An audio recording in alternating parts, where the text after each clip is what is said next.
1966 में अटक में पैदा होने वाले मौलाना खादिम हुसैन रिजवी मसलसल जद्दोजहद की अलामत।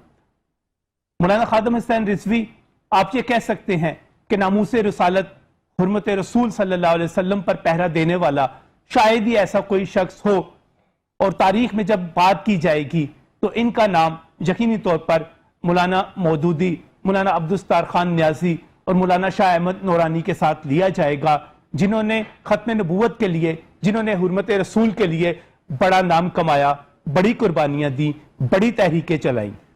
मैं मौलाना खादिम हुसैन रिजवी के बारे में अगर ये कहूं कि वो सिर्फ एक मजहबी रहनुमा नहीं थे बल्कि एक कमाल के सियासी रहनुमा भी थे, तो आपको शायद हैरत होगी। मैं अगर आपको यह बताऊं कि जब हम मौलाना खादिम हुसैन रिजवी के बारे में बात करते हैं तो वो मुल्क की 5वीं बड़ी सियासी जमात और पंजाब की 3री बड़ी सियासी जमात के सरबराह थे। और ये बात मैं आपको सिर्फ जज्बात के हवाले से, उनके मरीदों से बात करके, उनके फॉलोअर्स से बात करके, उनकी पार्टी के लोगों से बात करके नहीं बता रहा, बल्कि मैं आपके सामने कुछ हकायक रखने जा रहा हूं। ये दुरुस्त है कि ये जमात बहुत पुरानी जमात, सियासी जमात नहीं है। मुमताज कादरी को होने वाली फांसी के बाद जो इज्तिमा हुआ वहां पर इसके बारे में फैसला हुआ और फिर 26 जुलाई 2017 को इस सियासी जमात को इलेक्शन कमीशन ऑफ पाकिस्तान में रजिस्टर्ड करवाया गया। 2017 में यह जमात रजिस्टर्ड हुई और 2018 में आम इंतखाबात हुए, और उससे पहले 17 सितंबर 2017 को जब लाहौर में एक ज़िमनी इंतखाब हुआ, साबिक वज़ीर आज़म मोहम्मद नवाज शरीफ को कौमी असम्बली की सीट से और वज़ारत उस्मा से नाअहल किया गया और यहां पर ज़िमनी इंतखाब हुआ। बेगम कलसूम नवाज को वो सीट, वो टिकट वहां पर मुस्लिम लीग नून ने दी। उनके मुकाबले में बेगम यास्मीन राशिद साहिबा थी जो पाकिस्तान तहरीक इंसाफ की रहनुमा है, वो हार गई। बेगम कलसूम नवाज जीत गई, लेकिन यहां पर तीसरे नंबर पर जो जमात थी वो तहरीक लब्बैक पाकिस्तान थी, उनके उम्मीदवार थे।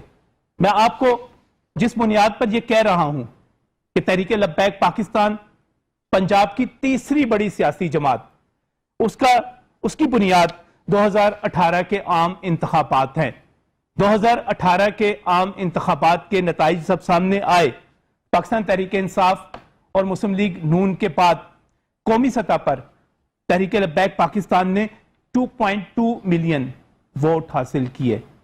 ये 5वें बड़े वोट थे और कोई सोच भी नहीं सकता था कि जहां पर दीनी जमातों में ही मुत्तहिदा मजलिस अमल जैसी जमात मौजूद है, सियासी इत्तेहाद मौजूद है, जिसमें जमात इस्लामी, JUP, JUI, साजिद मीर साहब, पता नहीं कौन कौन सी जमातें उसमें शामिल हैं, तो उस मौके पर उन्होंने जो वोट लिए वो हैरान कुन थे और पंजाब में ये 3री बड़ी सियासी जमात बनकर सामने आई। मुस्लिम लीग नून और पाकिस्तान तहरीक इंसाफ के बाद जिस जमात ने सबसे ज्यादा क्रेन के इंतखाबी निशान पर वोट लिए वो इसी शख्स की जमात थी जिसकी तस्वीर आप इस वक्त स्क्रीन पर देख रहे हैं। मौलाना की जमात ने पंजाब से 1.9 मिलियन वोट लिए, यानी कि सिर्फ पंजाब से 19 लाख वोट उन्होंने हासिल किए। आपको शायद अंदाजा ना हो कि यह कितनी बड़ी कामयाबी थी एक नई सियासी जमात के लिए, एक आम मौलवी की सियासी जमात के लिए, जिसके मुकाबले पर जमात इस्लामी भी थी, जिसके मुकाबले पे JUI भी थी, दीनी सियासी इत्तेहाद भी थे, मिली मुस्लिम लीग भी थी, और भी सियासी जमातें थी।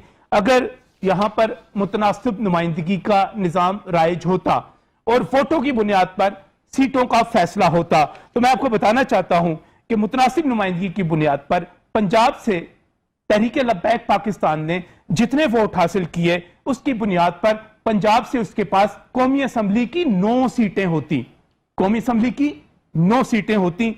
और अगर यही फार्मूला, यही मुतनासिब नुमाइंदगी हम पंजाब असम्बली पे लगाते तो पंजाब असम्बली में मौलाना खादिम हुसैन रिजवी की क्रेन के इंतखाबी निशान पर 21 MPA होते। कौमी असम्बली में 9 MNA और पंजाब में 21 MPA होते। इसके मुकाबले में जो MMA है, मुत्तहिदा मजलिस अमल, वो सिर्फ 0.44 मिलियन वोट ले सका, जबकि इनके वोट 1.9 मिलियन थे। ये एक ऐसी सियासी जमात बनकर सामने आई।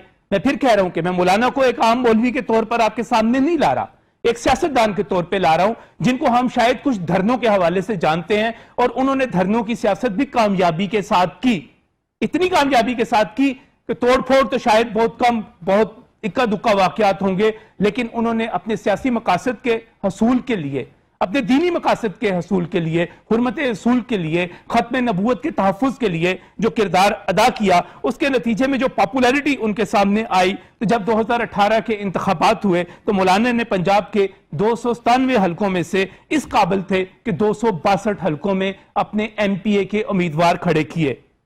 मौलाना ने पंजाब की कौमी असम्बली की 141 नशिस्तों में से 121 पर इलेक्शन लड़ा। यह उनकी पॉपुलैरिटी का ये बड़ा एक मुंह बोलता सबूत है। और मौलाना खादिम के उम्मीदवार 88 हलकों में तीसरे नंबर पर रहे, रनर अप भी रहे, कुछ कम हलके थे, लेकिन तीसरे नंबर पर 88 हलकों में मौलाना खादिम रिजवी के उम्मीदवार थे। और चौथे नंबर पर जिन हलकों में मौलाना के उम्मीदवार आए उनकी तादाद है 82, यानी कि चौथे नंबर पर वो रहे। और ये मैं आपको एक और बात बताता चलूं कि 8 हलके ऐसे थे जिनमें मौलाना के उम्मीदवारों के वोट 50,000 से लेकर 1 लाख थे। मौलाना की पॉपुलैरिटी के बारे में मैं कुछ और आपको बताता चलूं कि लाहौर, अटक, गुजरात, शेखुपुरा, ये 4 शहर ऐसे थे जहां मौलाना के उम्मीदवारों ने, मौलाना की जमात ने 1-1 लाख से ज्यादा वोट लिए। और लाहौर में, जिस शहर में बैठ के हम बात कर रहे हैं, मौलाना खादिम रिजवी के 2,08,000 वोट थे। एक तजिया हुआ, इसके बाद उस पर बात करूंगा कि ये किसको फायदा हुआ, किसको नुकसान हुआ। लेकिन एक बड़ी अजीब बात आपको और बताता हूं कि मौलाना ने आम इंतखाबात में 8 ख्वातीन को भी टिकट दिए। पंजाब में अगरचे वो कोई सीट नहीं जीत सके, लेकिन सिंध असम्बली की कराची से उन्होंने 2 नशिस्तें भी जीती।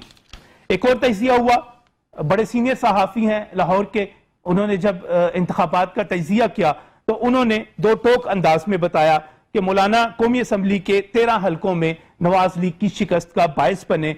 और इसके बाद जब हम मजहब के हवाले से तकसीम की बात करते हैं, जब हम इस सियासत की बात करते हैं, तो मेरे सामने ये आता है कि मौलाना पूरी तरह बरेलवी वोट जो है उसका एतमाद हासिल करने में कामयाब हो गए। हमारे पास जो सियासी जमातें आमतौर पर, जब हम जमीयत उलमा इस्लाम की बात करते हैं, जमात इस्लामी की बात करते हैं, तो ये देवबंदी मकतबा फिक्र की जमातों के तौर पर सामने आते हैं। लेकिन मौलाना की पार्टी जो थी वो बरेलवी मकतबा फिक्र की जमात थी। इससे पहले बरेलवी मकतबा फिक्र का वोट जमीयत उलमाए पाकिस्तान के पास हुआ करता था। और JUP के बारे में कहा जाता है कि 1970 के इलेक्शन में उन्होंने उतने ही वोट लिए थे जितने मौलाना ने इन इंतखाबात में लिए। ये एक बड़ी मजेदार, बड़ी दिलचस्प सूरत हाल है कि मौलाना खादिम हुसैन रिजवी, जिन्हें हम शायद एक अक्खड़ मौलवी के तौर पे, एक धरना देने वाले मौलवी के तौर पर जानते हैं, वो एक कामयाब सियासतदान थे और पंजाब में और पाकिस्तान की सियासत में उनका ठीक ठाक किस्म का असर था। उनके असर के हवाले से 2018 के इंतखाबात में वो किस तरह असरअंदाज हुए, मैं आपको NA57 रावलपिंडी की मिसाल देना चाहता हूं, जहां से साबिक वजीर आजम पाकिस्तान शाहिद खाकान अब्बासी उम्मीदवार थे। शाहिद खाकान अब्बासी जो थे, उन्होंने जो वोट दिए 1,24,703 थे। और उनके मुकाबले में पाकिस्तान तहरीक इंसाफ के उम्मीदवार सदाकत अली अब्बासी थे। सदाकत अली अब्बासी के वोट जो थे 1,36,249 थे।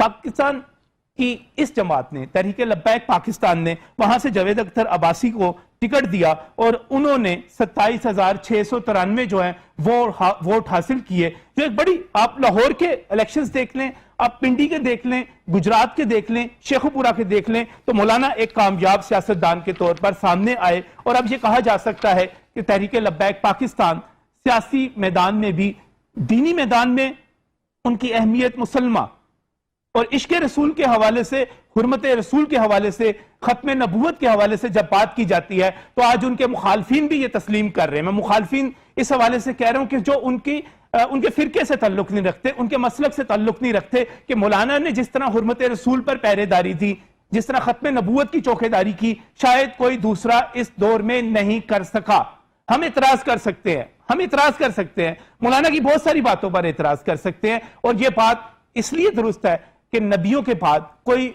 मासूम अनल खता नहीं है, लेकिन मौलाना की कामयाबी को अटक से लेकर लाहौर के मदरसे लाहौर में आने तक, फिर सियासी मैदान में आने तक, फिर तहरीक लब्बैक पाकिस्तान बनाने तक, फिर 2018 के इंतखाबात तक, और इन इंतखाबात के बाद अब तक फ्रांस के सफीर को मुल्क बदर करने के मुतालबे पर हुकूमत को झुका लेने तक, इस मुआहदा करने तक मौलाना एक कामयाब सियासतदान के तौर पर भी सामने आए हैं।